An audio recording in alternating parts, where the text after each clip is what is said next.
All right, we are live. Look at that. Okay, and right before we went live, Epic had a question for C. Irvin up in the right corner. Do you want us just to call you that, or do you have another name you'd Yeah, like to go by? that's fine. Irvin, That's fine. All right, Yeah. we'll just call you C. that's fine too. So, Epic, what was your Yeah, I was question? just wondering what that image was. It kind of looks a little bit like Elric of Melnibone, Yeah, but I was just curious. it's the cover to my low fantasy book I wrote. It's a Gilded Kingdom Seventh Born. You can find it on Amazon, self-published. So I'm gonna share this again. So So if you like Game of Thrones but don't care for the dragons or magic, then that's right up your alley. Game of Thrones, yes. Or So- or Guy Gavriel Kay if you like him. It's sort of like that. Very low fantasy. Usman, Bards and Books, I think Usman is his real name. He did a review on it. Really Yeah. liked it. Yeah. I'm been chipping my way through it. I've told our boy C here that it's really hard being friend of someone and reading something by someone that is already published when it's like lots of echo on who's in, Chris. ah, Is it me? Is it on my side? Or is it when the oh, other Leech people is here. post? Yeah, I heard Yeah. that before. I don't know where that's coming from though. Yeah, but just like me and Usman have really similar taste. I just did like a buddy read with him with what's it, Gunmetal Gods by and I loved it so much. Like we're just like nerding out over it a few weeks ago. So if Usman likes it, I'll probably be a fan as well. So I'm gonna add it to my TBR. And sorry, what's the name again? It's Gilded Kingdom Seventh Born. Oh, okay. Nice. Yeah. Yeah, it's pretty cool.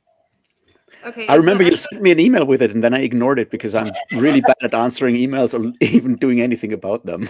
I'm sorry about that. I may know what the Chris, I think I may know what the echo's coming from is if it's the guys and not me, that means that it's coming from my computer and I'm gonna have to put headphones on. So please tell yeah. me if you're still online. Yeah, we can also just take turns like muting our thing to see when it stops. I mean, Well, putting headphones in yeah. is probably the best way of doing that because it may also lead to feedback and everything. We don't want Yeah. that. But then I'd have to dig through my big. Oh, you can't tell. Okay. I will go ahead. I'm gonna take myself off the stage real quick and get my AirPods. Give me 1 second. I've watched so many of your videos. You know, this is the first time I'm actually like being on a live stream with you. So I'm excited. I'm excited to be here. That's that's the first time we've like really interacted. So I'm excited for that as well. I've spent all day reading. I read that 100 Years War, the book that was sort of like the idea of maybe having some background. And I've read 1.5 Redwall novels today. So I'm I'm very medieval today, although mostly rodent medieval, I guess. Yeah. So I just discovered like a hidden gem. Talking back in Grim before Dark is our gonna love thing's this on. I book. heard the word rodent. Did I not? You did. I was talking about my current reading of Redwall. Or Malzan, as it's become known on Wrath's specific side of the book too. No, it's really good. I'm really enjoying Redwall. I wish I had read that as a kid, but it wasn't out here in Germany. It wasn't even published in German, translated to German at the time when I was, the appropriate age for Redwall. Now I'm an inappropriate age for Redwall, but it is what it is.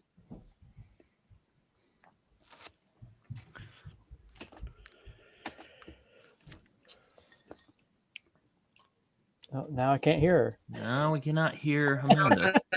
Oh, no, I No, can. I can hear you now, yeah. There we go. Can you hear me now? Yeah. Yes, we can. Okay, good. Yeah, I've got the microphone thing right there. So hopefully that. I'm lagging. That's annoying. Okay. Anyway, so yeah, I heard the word rodent had to come back. I'm a guinea pig owner, and fanatic. Are they technically rodents? It's about a Yeah, mouse. they It's are. like Rulers of the Earth, but mouse. When you were saying, see, I haven't watched any of your mouse, Rafe. I Yeah. thought it was mouse, like the one with the swastika on the cover. No. It is not about that. It is about the Red Ball children's books by Brian Jakes, and because most of those are about mice doing medieval warfare stuff mostly, and I had to come up with something Christmassy. Like last year, I had Drismas when I was talking about the Dark Elf books by R.A. Salvatore, and so I needed something, and I was going with Christmouse first, and then I decided that Christmouse does, maybe go in the wrong direction, so I went with Mousemas, which is, what I'm stuck with now. Okay. So we talked about this book that we kind of I did not finish it. A couple of you guys, I think, did finish it. It's called The 100 Years War of People's History. The illustration behind me, hiding my ugly wall and couch, is supposedly the Battle of Agincourt, but I don't think that's really what the battle looked like. For the longest time, I could not understand how the English won that battle, but I guess they were between two narrow, they meaning the French, were between two like narrow wooded areas and got slopped up in soupy terrain, and it was basically a turkey shoot for the longbowmen, is what I understand. But what was spoken about in the first part, let me see if I can pull up my notes here, of the 100 Years War book was it was mentioned a lot about the idea of it being during the chivalric age or chivalry. Yet, if you know anything about the 100 Years War and what the English did, I don't think any of us would say that their actions were very chivalrous. So I think we'll start. I've got Bill to my right, then C, then underneath me we got Rafe, then Epic, and then Britain. So let's go ahead and have the male perspective first of what we think chivalry is. So Bill, you're up. Bill, Well, I last minute. was not a participant in the book, Yeah. and Yeah. I am hesitating to answer. I got to be honest. This is my area of expertise is more American history from, Yeah. colonial to the present, and so Right. Like I told you, I'm not sure how much I'm going to be able to add to it. So let me listen in for a little bit first. Okay. You can listen in and see what are you thinking. Well, our modern day conception of chivalry is like, holding the door for a lady, helping an old lady across the street, or, being kind and all that kind of stuff. But if you want to know, like, at least from reading this book, it was the contemporary definition of chivalry was kind of like what we think is patriotic, more for your loyalty to your country. But even back then, the nation was sort of not the same conception we have today. More patriotism for your king, and doing whatever it is to help further your liege lord's cause in the war. And that's why it was okay to wage that the chevauchée. I'm sure I butchered that pronunciation, but it's with just the scorched. You speak French? German. The scorched earth policy was okay against the small folk, but it wasn't. But if you did it against the lords, your enemy noblemen, then that's bad. You're supposed to be chivalrous towards your noble lord enemy, but it doesn't matter about the small folk. Just do whatever you can to damage the economy of the enemy lord you're fighting, but not personally the enemy lord. That's what I sort of got from it from reading this book. Awesome. And Rafe, you said you just finished it today. I finished it, yes. Yeah. If you go on Goodreads, it says I'm only like 35% of the way through, but like it stops at like 69%, the rest being just Footnotes. notes. So I'm Yeah. basically The halfway usual through. problem of Goodreads and academic books is like you have like 50%, and it's okay. There's like 200 pages of notes at the end, and I'm like, yeah. No, but okay. So I think what's interesting about this book is that the author kind of assumes that you already have an idea of what chivalry means, because he talks about how the idea of chivalry had an impact on the 100 Years' War and how it kind of changed throughout those 100 years. I mean, the whole narrative that he takes for his sort of historiography of the 100 Years' War, right, is of it being like an age of transformation, and how it sort of like transformed both England and France into different places and all of that. And that means he has to explain how the idea of chivalry kind of changed. And he does not necessarily give a good definition of where chivalry comes from.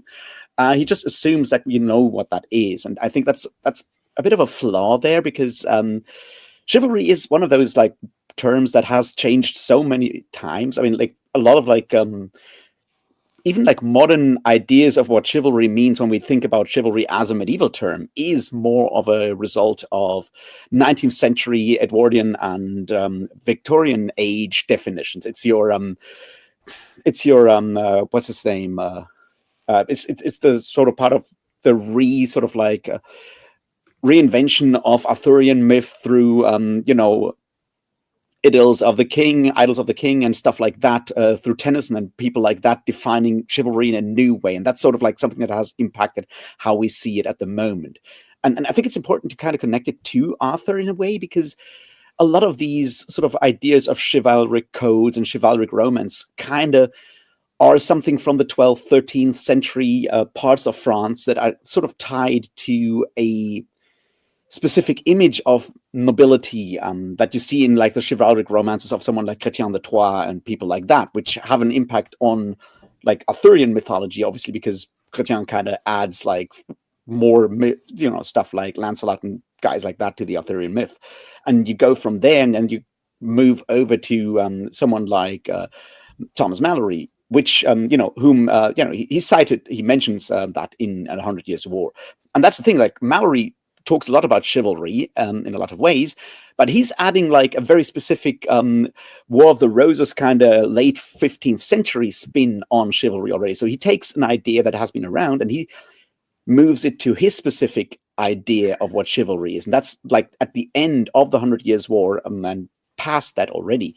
And that's part of like why I think the idea of chivalry and the way he used it in that first chapter of the book does not necessarily work as well for what he's trying to do there, because it's such a fluid concept. But what I would call it at the time is it's a form of like a code of behavior in a way that mostly applies to the nobility. And it's I don't want to call it like a warrior's code of ethics or anything of the sort, because I don't think it's exactly a code of ethics. It's much more a code of like how to create a public image, which is why you have these ideas like you have to behave sort of like chivalric in your specific class, that being nobility, and you have to treat other noblemen and have aristocrats properly and so forth. But what you do below that, like torching entire villages and shit like that, that's kind of fine in that time. But when you read Le Morte d'Arthur, there like torching villages is not fine, because that's written after those like wars, when people realize that maybe destroying the entire countryside is actually bad, and so the idea of chivalry changed through those like very destructive wars in a lot of ways. And I think that's sort of like the point he tries to make in that book. I feel it would have been better if he had given like a clearer definition of what chivalry meant in the early, like in the beginning of the 100 Years' War, before moving to like what it means at the end of it. But he kind of assumes that people know what chivalry means, which is quite the proposition, I would argue. Definitely. So I'm just gonna admit, like, I didn't read the book, Yeah. and I'm That's glad fine. Bill, C, and Raf could give their thoughts, and now I have an opportunity to not sound like stupid on the topic. But yeah, like I initially came here thinking like the modern idea of chivalry, like how you treat a woman, like roses and all of that stuff. But chivalry in the sense of a code of conduct on how you treat someone or like a defeated foe in a disadvantaged position, basically, is like chivalry. That's what chivalry is. So it's like a kind of mercy to a defeated foe, and basically like a flourish when it comes to a lady. It's a very interesting topic because like Ralph was mentioning, over time, based on how like historical events and just like the evolution of consciousness and awareness of these things, the definition itself has changed. So yeah, I am anticipating a very interesting discussion today. But what's interesting there, I'll just like drop this in quickly, is that what you're talking about is like more like the idea of chivalric love. And what's interesting there is that in German, we have different words for those aspects of chivalry, right? We have Ritterlichkeit, which is, the more martial side of chivalry.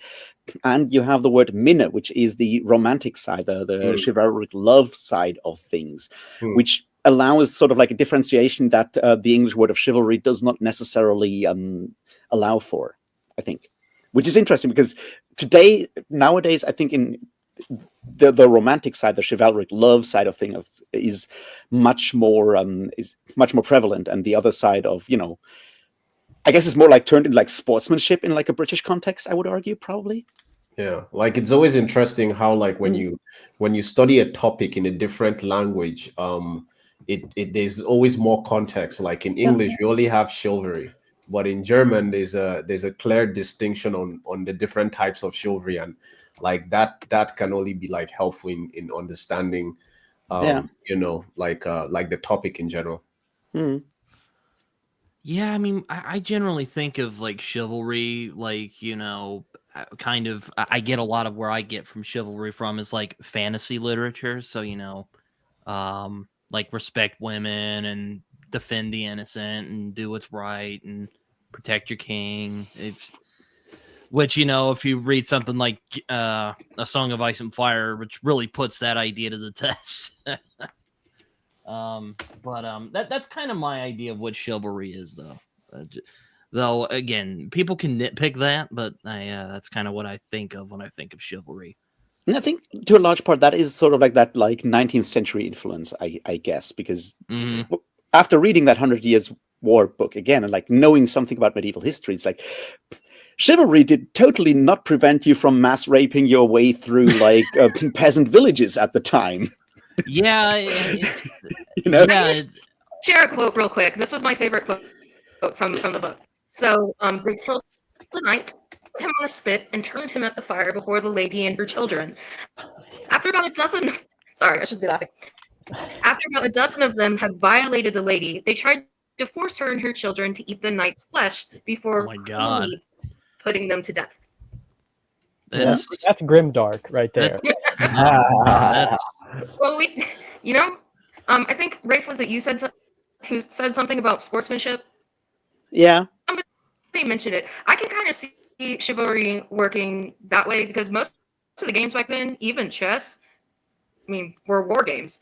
But as a former athlete, there are certain things. So my main sport was basketball. There are certain things you sort of do on the floor, on the court, that you would never really do to your opponent in real life, such as like elbowing them in the face or like pushing them out of the way. But because you're playing a sport, it's okay. So maybe during this time, but the romantic view of chivalry didn't apply when you were at war, and it was okay to rape your way through a village because it's war. Yeah. War. So I'm currently very slowly reading this book. It's called Worse Than War, and it talks about genocide, eliminationism, and ongoing assault on humanity and everything. And it's like there's a very strong what I'm understanding from the book about like wars that were fought, especially in that time. There's a very strong, and even today, there's a very strong emphasis on on perception. So it's like I haven't read the book, but the English at the time might have been trying to push a narrative that they were chivalric or they were like chivalrous, and even though their actions weren't. And in that kind of situation where like two countries, for instance, have been fighting for so long, there's a lot of pent up energy, there's a lot of fear and everything. And when you win, like that like release of emotion and fear and like sleepless nights and trauma and all of that stuff, like the results cannot be chivalrous, so like murdering and pillaging might be like born from a fear that if we don't like absolutely decimate these people, they could come back again and put me in this situation. Like not, of course, not a justification, but like a rationale to kind of Sorry, my computer. I'm worried my computer's gonna overheat, so I'm just gonna let it air off for a second.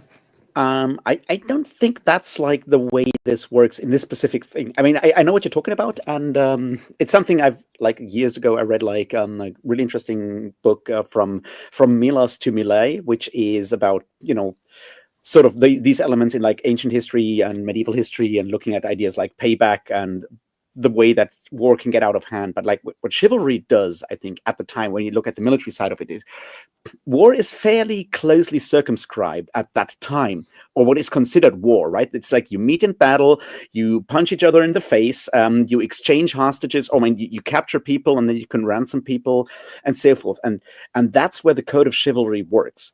People partaking in... Some people in our chat may not know, but the main goal basically of medieval warfare back then wasn't necessarily to kill the nobles. Yeah. It was to capture them and hostage or ransom them off for.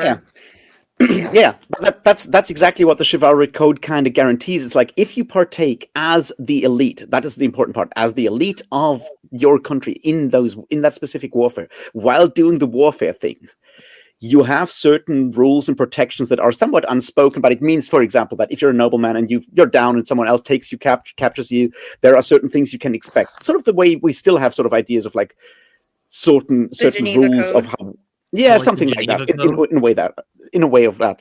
The problem is, of course, because that's an elite kind of thing, and it's not just a medieval thing. You look back at like ancient history, you also have those sort of like expectations of how warfare works, right? We always have had that. And the problem is, of course, that if you're not part of the elite, those rules don't apply, which is, why you can go and, pillage and murder and so forth entire villages, because those people are not part of the elite to which the chivalric code applies. But if you enter the local lord's castle, then you behave in a certain way, and that's I think the important element about chivalric codes at the time. It's like it's an elite thing where the elite of both countries or of whatever opposing sides you have has agreed to certain rules of how to treat each other, and those completely ignore the rest of the population, which is why, in a way, this book also focuses heavily on that specific war being a time where peasant uprisings are a thing, and where the peasantry becomes politically organized and gains rights, because at some point they go like, well, you guys been doing this for like the last 80 years, kind of, knock it off in a lot of ways. So I think that's the important part about chivalric codes at the time, is it's an elite thing. It's not, the rest, it doesn't apply. That could be one of the reasons that a lot of times it doesn't really make sense to Americans, because we don't really have, like, I'm going to turn it over to Bill real quick, because his specialty is basically the American Civil War, right? Yeah. Lincoln, all that. So I think during that time, Bill, we can pretty much say that this chivalric code is pretty much dead when it comes especially to prisoners, right? Oh, yeah. Okay. So yeah, they are one treating of the each other reasons, real well. I think maybe some of the reason we did stray so far from that once America, I don't know if we'd call the 100 Years' War a civil war, but the War of the Roses definitely was. Yeah. In our own battles fought on our own soil is because we don't really have a class system here. Like, we have elitists and we have the upper rich class people, but it's really not that structured. Like, it's very frowned upon to treat somebody subserviently just because they're poor, and it is harder. Well, it's definitely in the harder. Constitution that you don't have nobility. I mean, they Well, wrote yeah, the Constitution to prevent that. Well, keep in mind, America is an Enlightenment nation, so yeah, right. Which I know, shocking revelation there, but So Bill, you're thinking I of want to different. bring That's you a whole in. different. That's a whole different code. It's a whole Yeah. different way. Let of me doing ask a things. question real fast. So like when they're fighting duels and stuff like that, is that coming out of the stuff with chivalry? That's Because a you've good got question. you've got your honor code and you have rules that Yeah. you have to follow, and is that where that's coming from? I would argue that yes, in a part, it's exactly where that's kind of coming from. It changes over time, but that's exactly that specific kind of code. You agree to certain rules, and everyone applies to that. Yeah, you fight it like a gentleman. Yes, Mhm. yeah. The gentleman is sort of like the next stage of that specific idea of a chivalric code. I would argue. Yeah. I mean, definitely when we go to the Civil War, which, I mean, as far as prisoners of war go, I honestly can't think of maybe I don't know, but prisoners of war were not treated well during the American Civil War. And Oh God, no! yeah, Like there's horror um, stories about like camps, some of the Andersonville. POW camps. But yeah, even Yeah, there that were supposedly rules, right? That's the point. There were supposedly rules. They were sort of, bent to like the absolute breaking point. But technically, there were officially rules of like what you do with prisoners of war. It's were there? always like- we always did like things all- different out here in America. Like For better or for all worse. all these things, right? Like all these things have rules, like because like Mhm. they always have this potential to get out of hand. Because even owning slaves had rules. Like there was a way to treat your slaves that was right. It doesn't like justify like the thing. It doesn't like the rules are just there so that things don't get out of hand. It's not out of like a sense of like let's do this right or anything. No. Yeah, it's And there are like it needs different- to be like in the case of a duel, for instance, there needs to be a way that two men can handle conflict without just like shooting everybody in the town and having collateral Turning damage into and a everything. brawl. So that'll it was go more of even a further. rational it was Needs more to of a be rational way civilized. to conduct a civilized way of conducting yourself when there's something like difficult that needs to be Yeah, that's the point. Is you always every society develops rules or certain ways to circumscribe violence, because that's otherwise you don't have like a civilization. That's kind of one of the key points of having a civilization, is that you circumscribe the use of violence.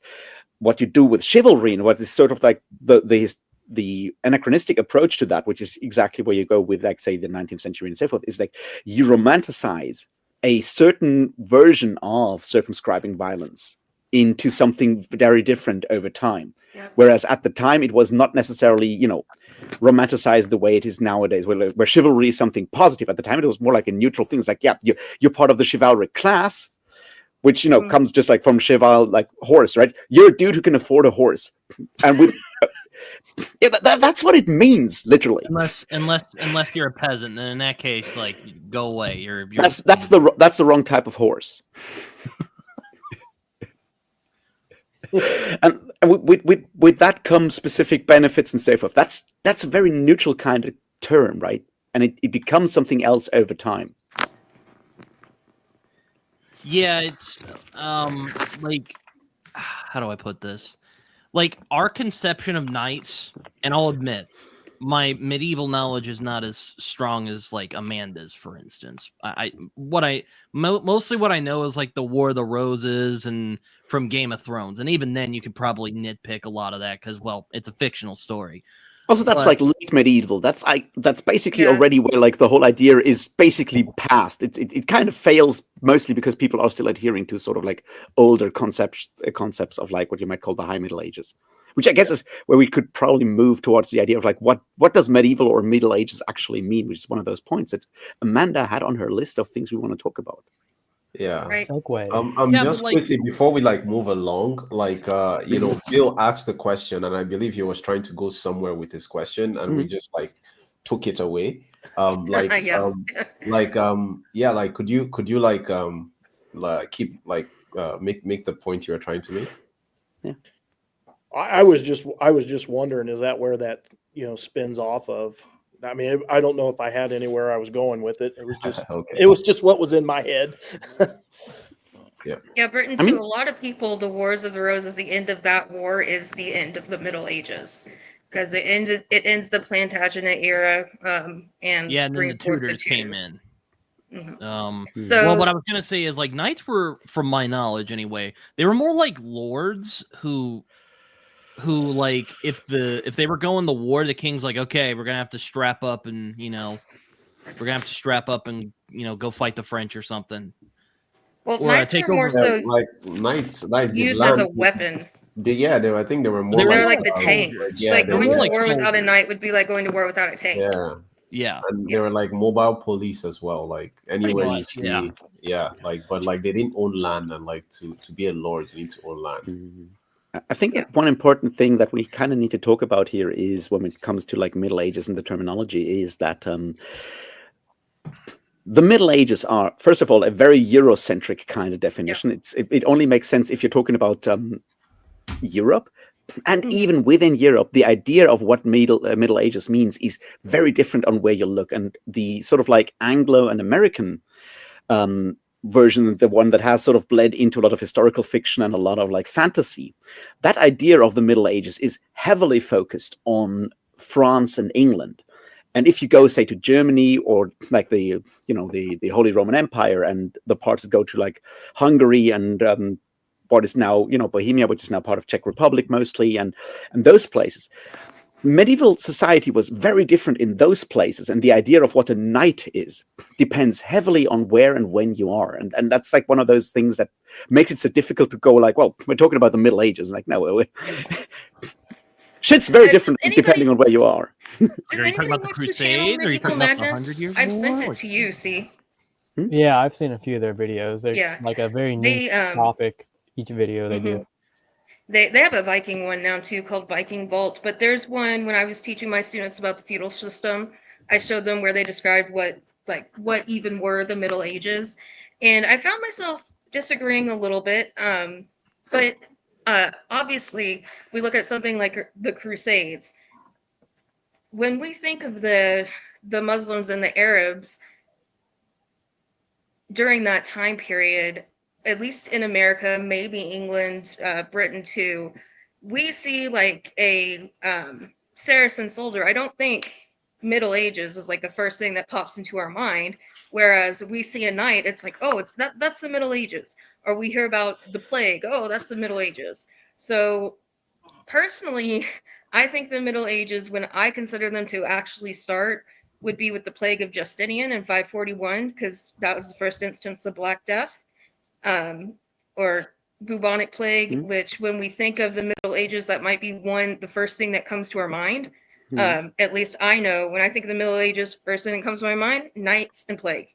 And then I end it personally when Christopher Columbus sails in 1492. But I think it's normally rounded just in general 500 to 1500. But you Like once see- we get you to thought the Middle 1500, Oh, we're sorry. well into the early modern period. I kind of always thought of like Columbus in like the early modern period though, and I could be confused. yeah. Now, so like here's the thing. If I may cheat for a moment, I did ahead. study history at university, and There you go. So the thing I is studied that medieval literature, so that's pretty cool. Yeah. So the way it is currently talked about at German universities, which once again things change depending on where you are, is that you have like this broader element of like roughly the Middle Ages, and yes, the ending and beginning is kind of fuzzy. And you kind of then split that into early medieval, high medieval, and late medieval, which is sort of like, and you can kind of go like early medieval starts around 500 CE. Yes, depending on where you are. The plague of Justinian is one option. Clovis and the sort of like founding of the Merovingian dynasty in France is another option to go, and so forth. And then you go to sort of around the year 1066. Somewhere around 1000 CE is sort of when you move into the High Middle Ages, and somewhere around 1300-ish is when you move slowly into the late medieval period, roughly. The point is, it kind of depends on where you are. For example, say the plague, the Black Death, the one that everyone knows about, is an interesting version because while, you know, when it came to, say, Norway in 1349, that is very much a medieval era. But when it hits like Florence in 1347 or whenever, We're in the Renaissance. when Boccaccio's writing about it, that's like 2 years earlier, but that's already early Renaissance, and that's one of those things that if you think of it as a specific sort of like cultural thing, then it really depends on which specific place you're talking about, which, you know, vibes well with the idea of the Crusades, where you go like, well, In America, Is we're it talking about medieval or England not? and France. yeah, Just yeah. put it there. And- It's England and France to us. Well, yeah, Yeah. it's probably because like they're very influential to how America came to be. Because Yes, and like when we're talking about the 100 Years' War, that's exactly the thing, right? We think of the 100 Years' War as a medieval thing, whereas people in Florence are already very much reading Arab and Greek texts and rediscovering and doing like the Renaissance thing, right? That's an important element to understand. It's like it's medieval because it's in this specific place, and this specific story has had such a huge impact on what people thought will say, about afterwards, in right? America, when we're talking about Italy and the Renaissance, we are very specific to call it the Italian Renaissance. I don't know if they do that where you are, but when we talk about Boccaccio, we are specifically talking So about yeah. the Italian Renaissance. are you saying the Renaissance was part of the medieval area? No, That's what we're saying is it's really fuzzy. Yeah, it is 'cause, like, super fuzzy. It I always depends think on of, where you like, are. I always think of like medieval, Dark Ages, kind of mixed together. Then we get to the I think- Renaissance. Then we get to the Enlightenment. You know, or no, I think the Dark Ages came after the Renaissance, and then it was the Nah. Enlightenment. I don't know. No, I'm no, confused. that- No. so the term Dark Ages is one that you don't Refers use to the- anymore. It's Yeah. kind of it's one of those Well, like people- ideas. Antiquated terminology. Yeah. Oh, Sometimes It people came, use it to refer to the early Middle Ages. Yeah, yeah. But it yeah. wasn't dark anymore. In fact, the terminology the Dark Ages was actually coined in the early The Italian Enlightenment and Renaissance by people Yeah. like Vico. Yeah. But Can I ask a question? So Machiavelli. it's like when did the burning of the library happen? The Alexandria library happen? which burning do you talk about? Because that library burned a whole lot of times. Well, earliest and the latest. I think the latest is somewhere around 300 CE ish, but I'm not sure about that because that's not my. I'll be right back. So I probably got this information from a random place on the internet, but Yeah. they and like I'm not claiming this knowledge at all. I'm just saying what I've heard. But it's like the Dark Ages, of course. Now it's antiquated and everything is linked to like the burning of Alexandria and how much information was lost during that period. So they call it the Dark Ages because it's like a point in history where no one Lost in has, Western like, Europe. anything. Yeah. So is like, does that like the reason I was asking, I don't know the exact dates, is because I want to know if that precedes the beginning of the Middle Ages or if it's something that happened after. Well, It not happened before, I guess. It happened already before, but the era where like late antiquity shifts into early medieval, the early Middle Ages, is super fuzzy depending on where you are. Especially if you're, Alexandria, you're like more in the Byzantine Empire area, which is its whole other different can of worms. Which is where the plague of Justinian occurred. Justinian was an emperor. So yeah, but that's basically like a lot of people say it's the fall of Constantinople is where it starts. Well, that's Or just- 15. That's the 15th century. Yeah. That's Yeah, But that's the thing. Like, while the plague of Justinian is happening, the Goths are ruling Italy at the same Yeah. time, right? So it's yeah. the Goths.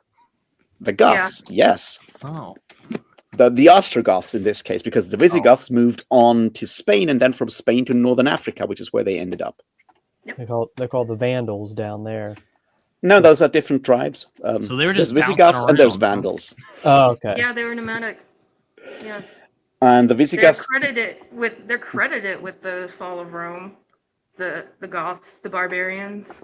Well, the Goths certainly were the first to actually, burn down Rome for the first time. That's the one that Saint Augustine went through. That's the Visigoths going through Rome on their way to Spain. And So, yeah, so I have a hot take, and yeah, like Mhm. I'm very happy to be corrected, but I don't think Rome ever fell. I think Yeah. Rome developed into the Catholic Church. I don't think Rome ever fell. Classical Rome. There. We'll be more Pretty much, yeah. specific. Classical Rome fell. I think it's You Go can ahead, really, see. you can really It's an interesting take. maybe even Justinian and Belisarius, they maybe did more damage to Roman Italy than the Goths did, if you want to look at it that way. Because even when the Goths were ruling Italy, it was the people there were more prosperous, and they even had a senate still and consuls. So it's like they still had the Roman government, and they'd had, even before the fall of Rome, you had barbarian emperors, or you had barbarian puppet emperors. It's just, that's just something else to think about, different way to look at it. I think it kind of depends on what you perceive, how you define Rome, right? That's like one of the key questions. Is like, what do you mean by Rome, and how do you define that? And obviously, like a large part of that narrative of Roman history is still very much dominated by Gibbons for all kinds of reasons. And Gibbons is wrong. He's highly entertaining, but he's very much wrong about a lot of things. And the idea of like, I mean, obviously. Justinian, Belisarius, and the other guy whose name I forget who takes over after Belisarius are obviously using their specific form of government to take over Italy from the Goths at the time. And to say they do damage to Rome is kind of, that's kind of the question, because their system was certainly more successful at the time, and a better version of keeping the country somewhat stable for the time. So are they destroying Rome? I think there's, and that's maybe an American issue in a way, and probably like a British issue as well. It's like there's a sort of like tendency to put Rome on a pedestal in a way that is somewhat problematic, and makes it very difficult to sort of look at what happens to certain parts of Rome, and how Rome is, or how the different places that still call themselves Roman Empire or call themselves Rome are actually working in, say, the 4th or 5th or 6th century in a lot of ways, right? That's part of the problem. It's like when you go and read something like, say, Gregory of Tours' History of the Franks, or read a lot of these, what's his name, Jordanus' History of the Goths, and these sort of barbaric histories from the 5th, 6th century, they are obviously always trying to build some sort of connection to Rome, which is interesting, because when Jordanus writes about the Goths, he writes about this from a Byzantine perspective, whereas Gregory of Tours writes from a Frankish perspective, which is much closer to, say, to the Goths and the remainders of the Western Roman Empire. And then you go to someone like what's his name, Venerable Bede in England, and he has like a very different perspective on the same thing. They're all writing about the same sort of time frame, and their ideas of Rome are all hugely different. I would say, as an American, classical Rome, like when we say Rome, we are not talking about the Vatican, we are not talking about the Pope. Classical era Rome, Julius Caesar type stuff is completely separate.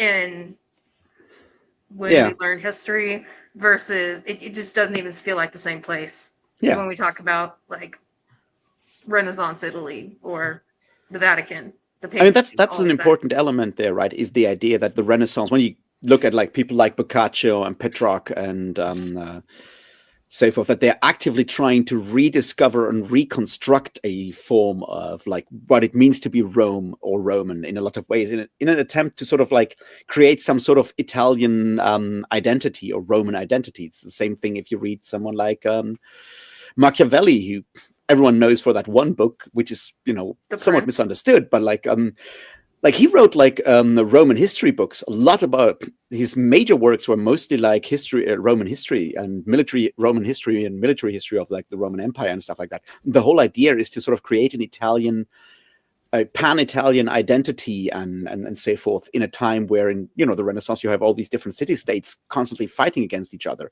And the idea then, the goal is to sort of create or go back to something Roman, which is why they sometimes write in Latin, or sometimes move back to writing in Latin, or figuring out what kind of Italian, what Italian language actually means, which, something that Italy only figured out in like the end of the 19th century, if at that point. So I'm a bit curious about something you said in passing, because I'm more into like philosophy and ideologies than actual history. But what do you think is misunderstood about The Prince by Machiavelli? The question is like the way. Well, the main issue, I think, is that people read it as a manual of how to become successful and so forth. Which it sort of is, maybe in part, but when you read, have you read The Prince? I assume you have. Yes. Mm-hmm. It is surprisingly different from what like casual understandings of what it means to be Machiavellian is, right? It has like long parts on like how you should actually, build up your local economy, make sure that everyone has enough sort of like not wealth, but it's certainly enough to like an outcome, to not an outcome. It has enough sort of like money and stuff to actually live a prosperous life, because that means that people won't actually, try to conquer, overthrow the government and stuff like that. And it is a much more nuanced text in that regard than what has become Machiavellian, which is, being sort of like the guy who just like lies and cheats and manipulates and so forth. Which is interesting, because what happens is that this is mostly a British representation of Machiavelli, who is thrown into sort of like a lot of anti-Catholic sentiment that is happening around the late 16th century, around Elizabethan England in a lot of ways, where you suddenly kind of conflate Machiavelli and Machiavellianism with the ideologies and the goals of the Pope and stuff like that, and that has sort of like taken over when it comes to Machiavelli, or the perception of Machiavelli all the way up to today, I think, in a lot of ways. Yeah, I'm grateful for that historical context, and now to reel everything back in, like Machiavellian philosophy versus chivalry. Okay, let's talk about it. Which is interesting, because Machiavelli, and around Machiavelli's time, right, there's a bunch of books talking about the proper behavior of the courtier, handbooks for a proper courtier. And Machiavelli's The Prince is possibly one of those, but it's not necessarily the one that people, so there's a second one. I can't remember the name of it right now, but it's been a while since I had to write a term paper on Machiavelli's reception in British literature at the time. But there is a different Italian handbook for a courtier, which is exactly about like how it's, your main goal is to dissemble all the time and gather basically blackmail material and so forth.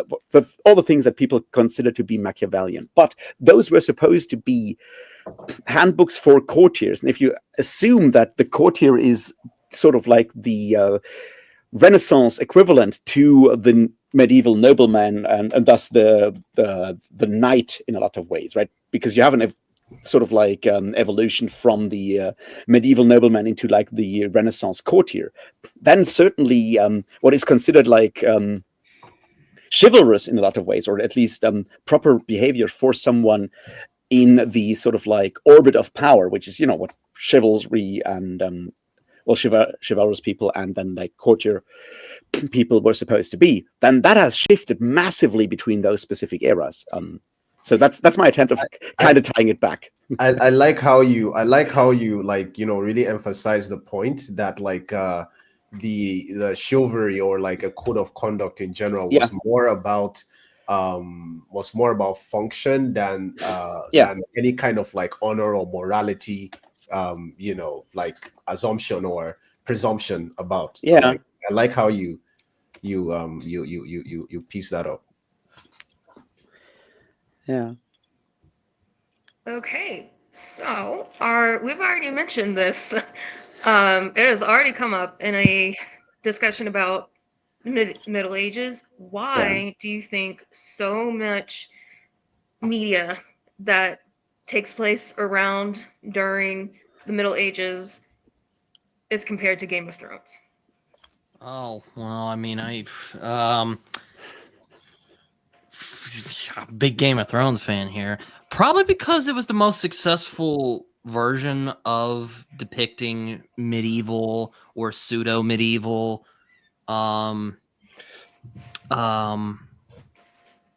that idea of what it was like being in medieval times on a very big stage. You know, it was initially the books, and then it became the show. And because it blew up, everyone's like, "Oh, Game of Thrones," and it's very popular. So, to keep things short and to not ramble too much, popularity is probably what I would say. But I feel it's a little bit deeper than that, because I agree, but I'm trying to keep it simple here, real quick, before we really get to the kind of meat of it. okay, let me complicate it a little bit. So it's like, I feel like George R.R. Martin is an honest writer when he's representing the human condition in context to history. So it's like he's depicting it in a way that makes sense to us in modern times, and he's connecting us emotionally and rationally to medieval, like he's it's not just history, like words, read history, this is what happened during those times. It's about, this is what happened in context to human beings that you can relate to. So I feel like that is something that made it very popular, and just that honest representation of the human condition in context to history, it's become kind of staple that this is what it was like. I think that's my perception of it. Yeah, I agree, Epic. It's also the fact that Martin actually takes, you know, medieval history seriously, and he's not just poking at it like, oh, look how weird these people were back then. Even though he definitely pokes holes in the morality of that time, because I mean, if you think about it, a lot of the characters in Game of Thrones we would probably consider amoral nowadays, but like in that time, in that kind of medieval period that he's kind of emulating, I think is a better word. I think you know, that was acceptable. Like, you know, sometimes I guess like being in noble houses is kind of like being in the mafia in Game of Thrones. Reminded a bit of The Godfather, just kind of how they do the power plays and all that. Yeah, like it's a very strong commentary on power, like Game of Thrones. Yeah. Yeah, and I mean, hell, I think even George R.R. Martin's been in some like documentaries about Machiavelli recently. So I mean, you know, he knows what, or I think he knows what he's talking about. I'd say he's more of like an aficionado than like, you know, an actual historian. Yeah. I feel like Raph has something he wants to say. He's bursting at the seams. Well, I think what's important. I have a very cynical answer. I mostly agree with Britain on that question. I think there's something important to, though. Like, I don't know if you guys ever heard of the term medievalism. Yeah, I've heard of it. Yeah. What does it mean? Like, I've never heard of an actual definition.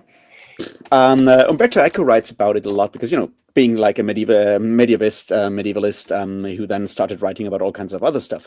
And the idea is that we have a very specific image of the Middle Ages, and that has changed over time, but we have a specific image of the Middle Ages that has very little to do with the actual sort of like historic era, because, you know, there's certain limits of like what we can know and understand about that because, you know, sources and shit, right?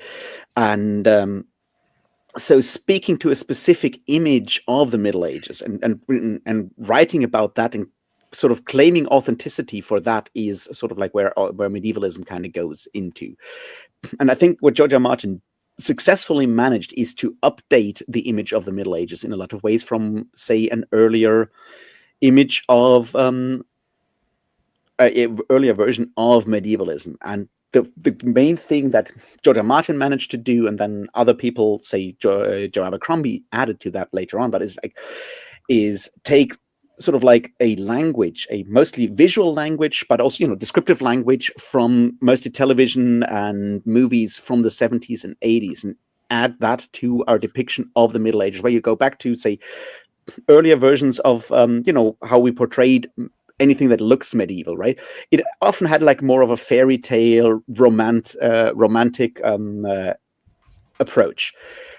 And when you look at like cinema and television and so forth, the 70s and 80s add a lot of like grit and graphic violence and ultra violence in a lot of ways. And what George R. Martin did with Game of Thrones and the books after that, like, is take that specific form of like grit and violence and graphic depictions of violence and dirt and so forth, and add them to a basically romantic tale, or like something romantic in like the 19th century romanticism version of the term, right? Add that to that and make it feel dirty and violent. And because that's sort of like the visual language, the media language that we've all been used to since like the 70s, since Dirty Harry or whatever, it feels suddenly like he's actually doing like giving us a realistic depiction of the Middle Ages, even though it's fantasy, because we are expecting, violence and dirt and misery, and everything is brown and gray and Which cold. wasn't the case.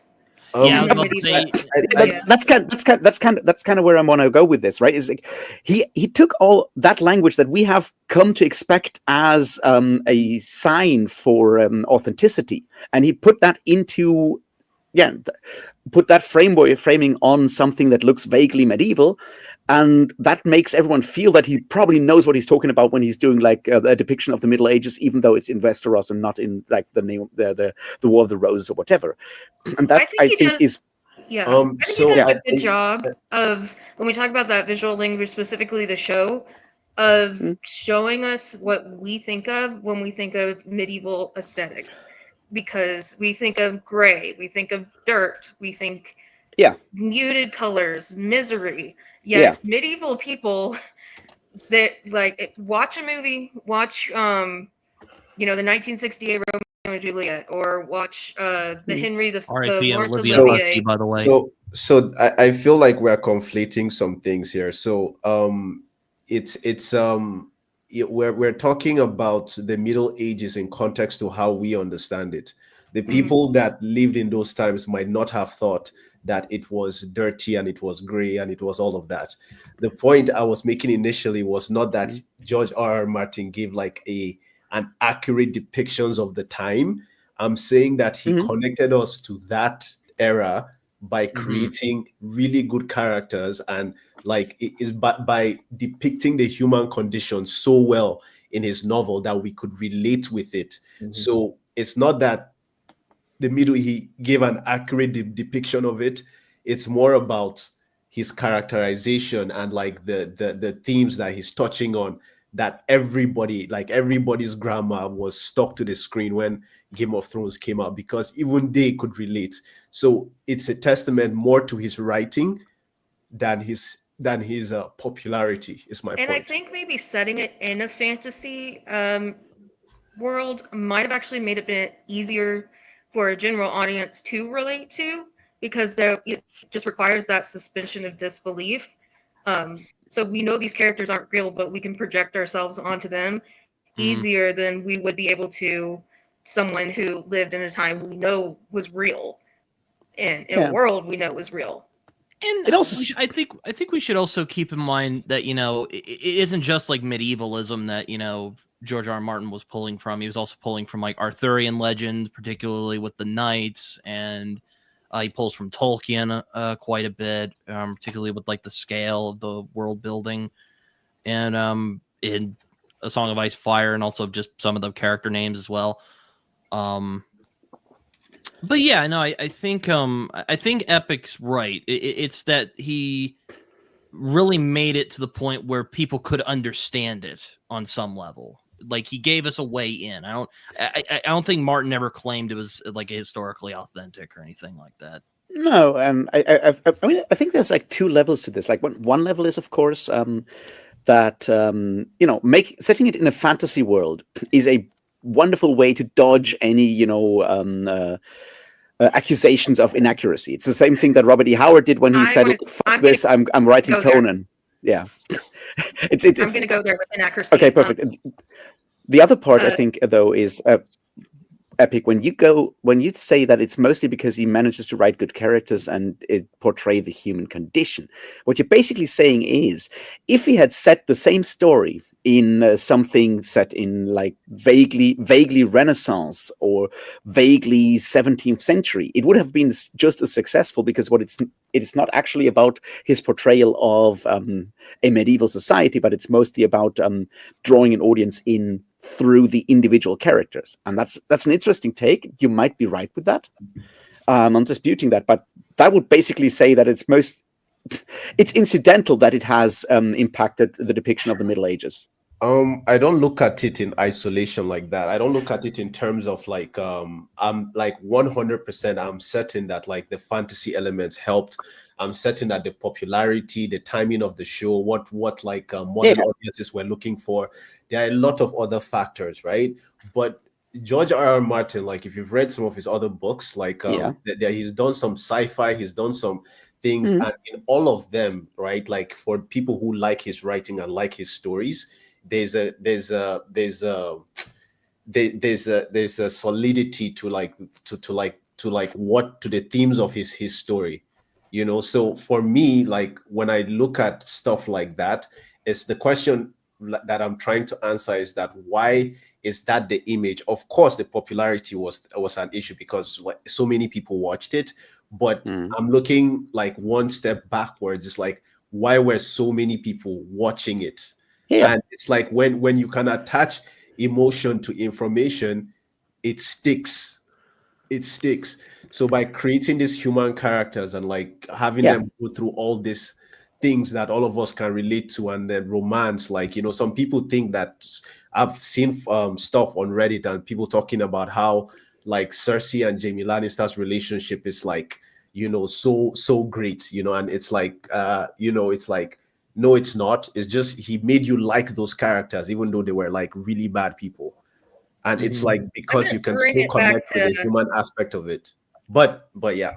Let's talk about accuracy, because that was another point I had sort of brought up. Game of Thrones is obviously, can you guys see my little axolotl on the screen? Yeah. The mouse? Yeah. Okay. So Game of Thrones, yeah, it's fantasy. It's based on medievalism. This armor is wrong.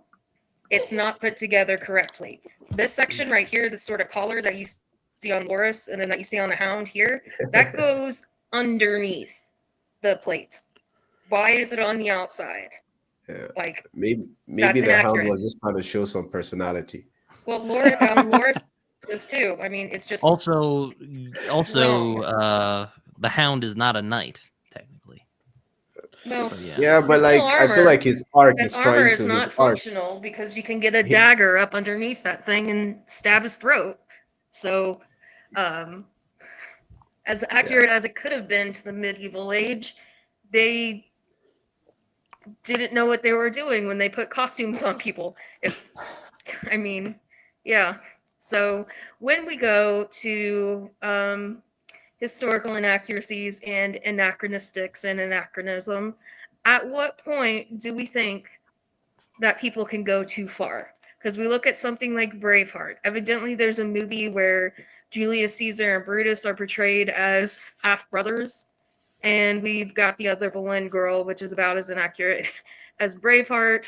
At what point does that go from fiction to just lies or defamation? Is there a line there, or is all kinds of fictionalization acceptable? I feel like once you introduce subjectivity into it, I feel like it's difficult to make an argument on either side. I know, like, of course, there are like cases where it's just like flat out like bullshit, to forgive my French, but I feel like when you add subjectivity into it, it just becomes difficult to, you know, because even what you might think is accurate it was written by the victors of the war. So, you know, I feel like we can talk about history in context to like what was written down, but if we talk about how it's depicted, yeah, when it comes to something like them portraying Mary Boleyn as being younger than Anne Boleyn, which she was not, or William Wallace being, I mean, I don't know. When it comes to, C and I have read, you read The White Queen, yes? To Yeah. another Philippa Gregory book. So obviously we get the mystery of the princes in the tower. Hmm. Mhm.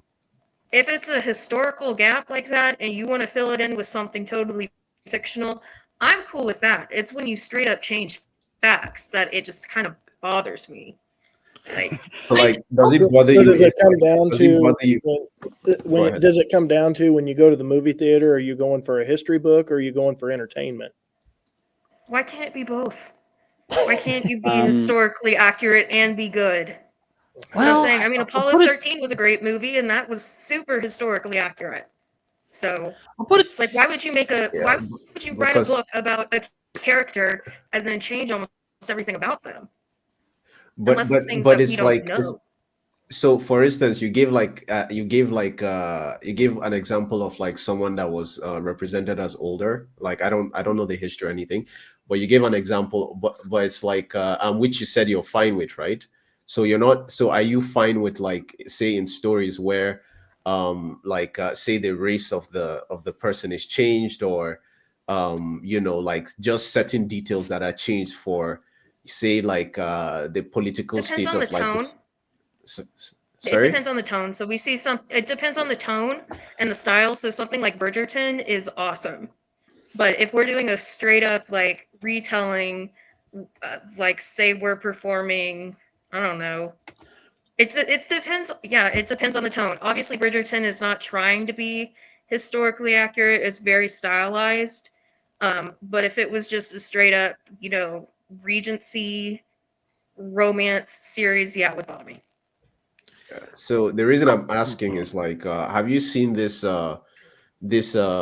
documentary on like Cleopatra that like just made everybody on the internet go mad, where Cleopatra was depicted as a black person? but that was not a documentary. That was still like a fiction, right? Well, That's the important part.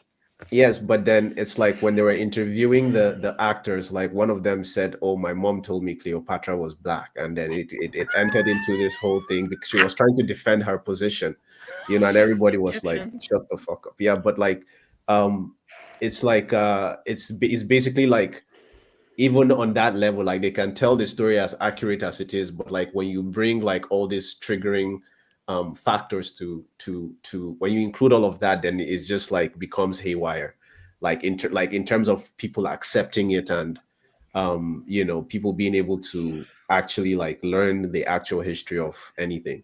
The question is like, And why that's does where the it gets skin bothersome color for me. of Cleopatra actually matter to the history? Like, does it actually matter which skin color she has, and why would it actually matter to you? If somebody represented Martin Luther King as a white person, I'll be pissed. Well, yeah. Understandable, but that's because Martin Luther King's specific history is about race and skin color. Cleopatra's history is not about skin color. It has never been, right? I'll put So it. would if Christopher Columbus was represented as an Indian or like a Mexican, or like Yes. it's like I Yes. would like things to be as accurate as they can be, but like it's like I don't know how like viable it is in like today's media and all of that. I mean, That's what I'm saying is it depends on the tone. It depends on what you're trying to do.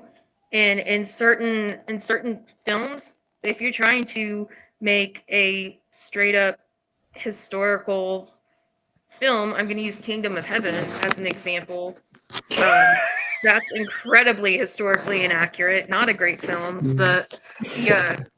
The director's cut is okay, but I mean, come on. And it's like people start to believe because it's historical fiction, that's the actual history behind it. Yeah. And even my mom fell into this with the other Boleyn girl, thinking Mary Boleyn had the king's son. She didn't. Yeah. So Here, I'll put it like this. There are things that people will complain about, like Braveheart. How do I put it? I kind of go both. Like, I'm generally okay with like historical inaccuracy if it's like meant to move along the plot or something like that. But if it's something like, say, Gods and Generals, which I think has a really offensive seen it. portrayal of slavery. Or read it. Yeah, that's when it bothers me, because like, slavery in America was not the like slavery of the Romans, where it was basically just indentured servitude. Like, no, this was a system meant to keep people down, exploiting people and doing horrible things to people, that I won't say. And I feel like if it comes to something like American slavery, or it's kind of like if someone portrayed the Holocaust as like indentured servitude. It's like, no, they were exterminating people. Yeah. You cannot flinch away from that by any circumstance. So again, it's kind of a pick and choose for me. It might be a bit hypocritical, but that's just how Bill, you said you're a Civil War guy. I don't know if you've ever seen Gods and Generals, but like, Yep. I mean, I don't know what you think about it. Which particular part are you speaking of? Well, I'm just speaking of the part that really bothered me, which is the portrayal of slavery and, how black people were depicted in that movie. Song of the South. That was a great depiction. Well, not great. Yeah. Not great. But let me throw another one at you that really bugged me. It's a little off from what you guys are talking about, but History Channel had a documentary type movie a few years back called Sons of Liberty. Oh, that one. And you've got Sam Adams, who would have been in his 40s, 50s, depending on which part of the Sons of Liberty time frame you're talking. Yeah. And this is the guy they had. And if you've ever seen pictures of Sam Adams, he's not a skinny guy. He's got a little heft to him, and they've got him in the movie jumping on top of buildings and hopping across the tops of buildings. And I'm like, yeah, not exactly accurate. So sorry, was he like the protagonist of the story? Yes. Yeah. And He's the leader of the Sons of Liberty. Were like well, but I'm the sitting here telling Sons my of Liberty kids in were the like the classroom, American this is version going of to the be an IRA. awesome movie, and I'm getting them all pumped up for it. And then we come back to class the next day, and of course they're excited about it because it was action packed, and they're like, "Mr. Rutenberg, what'd you think?" And I'm like, "Well, that wasn't Sam Adams, not even close." But anyway. I think like one important thing. Oh my that we god, in often... Braveheart, yeah, the princess being in her 20s, yet she was like -5 years old at the time. She didn't even exist. That I think like one they of the things portray that... her in 1285 or 1285. She wasn't even born until like 1290 or something. But I mean, the thing that we kind of often ignore is like what we mean by authenticity or by accuracy, because I don't know if any of you have ever read Hayden White's Meta History, which is one of those really interesting sort of like texts for historiography in general, because any form of history that is written down is already, making a lot of assumptions and diverging from what we actually know, because we have very few sources that you can actually, trust. Like, basically, all we have is already super limited. So any form of story that we tell about the past is always a form of fiction. So what it kind of boils down to in a lot of ways is that we need to settle on which part of the history that we're telling, which part of historiography we're doing. We want to focus on which part we want to get right, or as right as possible. And that's kind of what I was hinting at with the whole question of like a Black Cleopatra. Is like, what are you talking about? If it's about the power dynamics between Egypt and Rome, then the skin color of none of the people in that specific documentary matters, right? Because that's not what this is about. This is not what you're focusing on. And well, if we portrayed Bloody Mary as a Protestant, I don't think it would work out. It's but like, that's the point. That doesn't work. But that's a good If Mary was so black there and are it two was things. still about Catholicism, and that's why she burned so many people. That wouldn't matter. So there are two things that I want to touch on. Like the Cleopatra thing is very specific because you're talking about the history of like a country. That country has millions of people inside. And if you are depicting people in a way that feeds a false narrative, there's a whole bunch of people that believe stuff about like how like Africa is already like everyone in like people in the past Yeah. were all, there's a whole movement, and now it's like, okay, they've done so much to suppress that narrative, whether it's false or not. Yeah. And then you bring it up, you an American production makes a historical film about I'm like going to interrupt you about and say that it people, bothered me then that 12 Years a Slave was a British movie.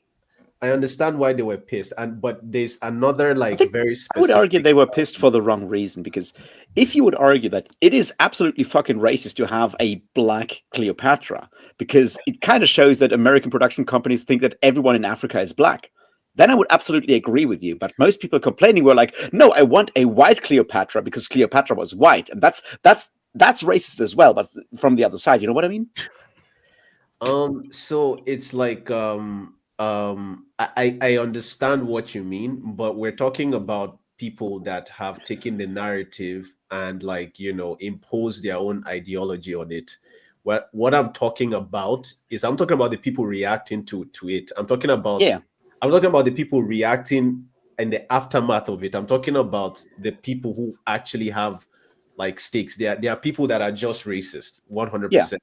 But there are people who like who like millions and millions of dollars have been put into production. Many eyes are going to see it, and going to influence how a country is looked at. Yeah, they could have just like picked an Egyptian actress for that. Like government officials from Or Egypt an came out inbred Greek. like, stop that. Yeah, like exactly. that is inaccurate. Like when we talk about inaccuracies, right, that are just like absolutely unacceptable, is so there was this movie, I think it was like Warrior Queen or something, and they were depicting this African village that of women that fought against like the colonials when they came, the British when they came, and they were depicting them in the movie like these women were heroes that like fought and all that stuff. In actual history, these people took other black people and sold them to the British, and the only reason they fought with the British was because like they didn't like the exchange anymore. It was like, okay, this is bad business, like fuck you guys. Of course, but that's like, we have guns, and they were like, okay, let's fight. That's why we need like own voices and not like some American or British company telling that story, because their perspective is going to be twisted as fuck. Yeah, we have a great historically accurate film in 12 Years a Slave, and it bothers me a little bit as an American Southerner that the vast majority of those actors were British. The director was British. Why? It's a great movie. It is a great movie, but it's a very chiefly American issue. No, this is nuanced. This has become nuanced authentically too. This has become nuanced in a way that I find interesting, right? It's like so if for instance they are doing a history of Nigeria and the people there are white, I'll be pissed. Like straight up, let's close off the Cleopatra thing. I'll be pissed. Why are you using white people to represent? We have so much history. Like fuck that. In the case of 12 Years a Slave, like I don't have any stake. I'm not American, I'm not British, right? But like it was depicted well. Like, and they used them. It wasn't like they were talking in a British accent. Like it's a great film. It was exactly so good. But it's not like Benedict Cumberbatch was speaking in his natural accent, like I'm going to buy this. But they were still British. You're like, oh my god. Or like Jennifer Lopez, she's Puerto Rican. She played Selena. Selena's Mexican. So, I mean, we could get into that, but I think we've been streaming. We've been streaming for about an hour and 20 minutes. And I have to run an errand. I'm just getting warmed up. Oh, I'm sorry. We'll come back another time. But we've been going for like an hour and 20 minutes, but I want to quickly end. Oh, Bards and Books just got here. Hey. I want to quickly end this by asking everybody, who is your favorite medieval figure and why? So we'll go Bill, Seed, Rafe, Epic, Britain, and then I'll end with mine. Bill, who is your favorite medieval figure? Can I pass and think for just a second? Sure. See who's yours.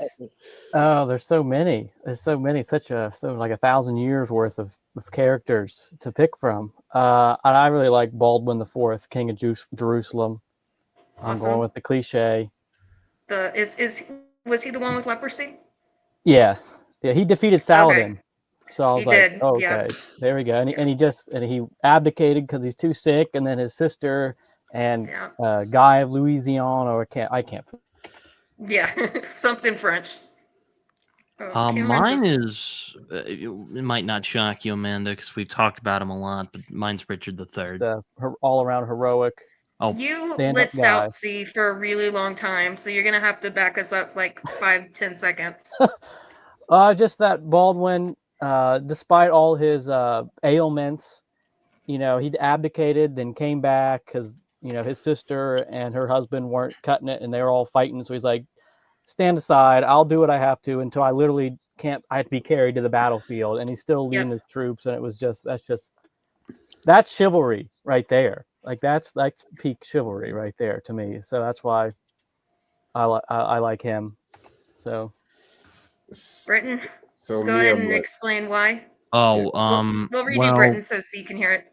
Well, mine is Richard III, because I don't know. He's kind of a misunderstood character, but also he wasn't the nicest guy as well. So it wasn't like he wasn't a hunchback. He wasn't he wasn't a psychotic murderer like Shakespeare would have you believe. Though to be fair, I'll cut Willie some slack. He was writing for the Tudors, and if he had made him more sympathetic, the Tudors might have thought he was traitorous. But why do I like him? I think he's an interesting character. I mean, he did actually have what's it called? Scoliosis, which means your spine's all messed up. But it wasn't like how it was depicted in it. But I find it interesting that he managed to become such a big player despite his limitations. Even though he did do some shady things, like you were talking about earlier, the boys, his nephews, we'll say. That he killed. Have you guys read John Ford's The Dragon likely. Waiting? No. I have not. We're probably eventually, I don't know, C and me have been talking about it, reading The Sun and Splendor, which is a fictional biography of Richard III. Very long. Mm-hmm. All right, Nick. Who's your favorite medieval figure? That's me. Yeah, epic. Yeah. You. Who's your favorite medieval I was figure? initially going to say Marcus Aurelius, but then that would have shown all my ignorance on the topic of history. So I'm going to go with Joan of Arc. Okay. I think she was awesome. I think the men couldn't do it, so she strapped up and came and and they were so intimidated by her that they had to put her down. That might be historically inaccurate, but that is what I got There's from the a movie I really watched. good book called. If you love Joan of Arc, you need to read the book Joan by Catherine Chin. It's a kind of secular retelling of her life, going from when she was a peasant child to what people kind of think maybe her vision was maybe a complex medical seizure, but that's not really specified of what actually happened. So it leaves it very ambiguous to where or even really what her visions were. And her and the Dauphin in 100 Years War, Orleans, great book. So Joan by Catherine Chin. I'll send it to you on Discord. Is she as cool as she's depicted to be? Yes. Like from what you read, she's awesome, eh? Yeah. Yeah. All right, Rafe. Well, I will go with Lotario dei Conti di Segni, also known as Innocent III. Okay, there we go. Pope All right, Innocent Bill, do you III, one have of the most interesting popes of the Middle Ages. He's the one who started the crusade that actually burnt down Constantinople, and he's the guy who he's probably one of the most powerful and most influential medieval popes in a lot of interesting ways. So yeah, that's my choice. Super fascinating Awesome. dude. All right, Bill. Okay, so I'm going to go. You said at the beginning your dates were, you gave a real basic date of 500 to 1500. Yeah. Okay, so I know he's Renaissance, but he falls in the time period. So Leonardo da Vinci. Okay. I mean, just Dude, all yeah. Italian Renaissance. We fascinating. talked about that. Italian Renaissance. All right, and we'll that would be end at the end, or I could go at the beginning. Does Charlemagne fall into this? Yeah. Charlemagne Yeah. totally fucking falls Charlemagne. into that. Yeah. Yeah, Oh and yeah. again, not my area of expertise, but he's one that when we go over stuff in class that that I kind of focus on at the very beginning of the Middle Yeah. Ages. So he was pretty Charlemagne fascinating. definitely. A guy who desperately wanted to be able to read and write and completely failed at it all the time. But always promoting education, right? Yeah. There you That's, go. that's the point. Is like we know he never learned until like he's You like don't very have to old be age. able- Hey, speaking for all the teachers in here, you don't have to be able to do what you teach. A lot of people teach what they can't do. So let's just say that. It's one of the nicer things about Charlemagne is that he like was promoting education because he never had it. It's like I wish I could, and he, it's pretty cool. That's always a Not so big much point I bring up with my kids because I appreciate that. Cool dude. I've Okay. I've been to his like grave in Aachen because it's 2 hours from where I live. Jeez, Cool. jealous. So, before we go, my favorite historical figure, kind of in the vein of Joan of Arc, is Matilda of Normandy. I don't think that's going to shock people I've spoken with about. She is sometimes known as Empress Maud. She was Henry II's mother. She was a war leader during a very bloody war called the Anarchy after the death of Henry I over the throne for England. She was one of two legitimate children from Henry I. She was supported by her half brother, Robert of Gloucester. So the White Ship, which is a book I read this year, sank, killing a lot of members of the royal family, a lot of a lot of Henry II's illegitimate children, as well as his only legitimate son. So that created a succession crisis, and Matilda put up a pretty darn good fight trying to get the throne of England for herself, and eventually secured it for her son, who became Henry II. You need to read The Dragon Waiting by by John Ford. I Okay. definitely will check it out. It's alternate history magic stuff. That it's all about that specific stuff. It also has the Princess in the Tower in there. Okay. I'm It at might That also was have like 400 vampires. years It later. might also have vampires and sorcerers. But Gotcha. I'll it's check it out. alternate history. Is what I'm is it saying. like- He's the is it like dragon, the the dragon modern waiting. day- I immediately thought of Wales. I thought it was like Yeah. something to do with Raph, Wales. is it like Wales does have a role in it as well. Yes. Okay. are the vampires like modern day vampires who sparkle in sunlight, or more Nosferatu? They're very specific own thing that is neither one of those. Oh, okay. Interesting. They As may long as they also don't know sparkle. about gunpowder. Oh, okay. Oh, okay. Nice. Well, Okay, I'm guys. reading the synopsis now. It's pretty crazy. It's like all the greatest hits of the Middle Ages just. It's super fascinating because the Byzantine Empire Okay. is going strong. do it, People let's are do a living in buddy read of Mithras. It's We so can fucking make good. that- Okay, those of you who are watching, most people have left, but the Hurt Locker Discord, maybe that'll be our January buddy read. So, All right. yeah. All right, wow. guys. Oh, yeah, okay. Specifically guys, because I'm the only female. I told C he should bring his wife and sister to help me get over my fear of other women, but he's like, no, they're not coming. Okay, guys. I'm gonna end the stream. It's gonna take a Yeah. couple seconds, so let's say bye to the audience. Goodbye. Happy New Year. See ya. Cheers.